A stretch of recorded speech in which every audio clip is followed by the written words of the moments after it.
Here's a Honda Accord. Let's get started. You have to first open up the trunk. So let's go ahead, pop the trunk. Now you will need to get a small flathead screwdriver to get this one clip out. We have to put it right over there and get the middle part of the clip out just a little bit. Now just grab the clip and get the entire clip out of there. Good. Now this is going to let you peel this carpet back, and that gives you access to the bulbs. Now that's the bulb holder for the reverse light. Just grab it, twist it left a little bit.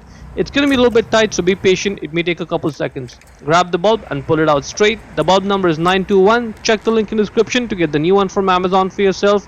And then simply push it down back into the bulb holder to secure it. Now when you put it back in the light, you'll have to do some twisting and turning before it drops in. So be patient, it'll take you a few seconds. And finally it should drop in just like this. See how it just goes right in? Good. At this point, just twist your right a little bit to lock it, and that's it. Make sure the middle part of the clip is pulled out when you're putting it back in the hole there. Good. Once it's in place, push the middle part in to secure it, and that's it. Before we go, let me give a quick shout out to Naya Motors Inc. for letting us use the car today to film the videos. They're a used car dealer here in Ottawa, Canada. Check out the link in the description for their entire inventory.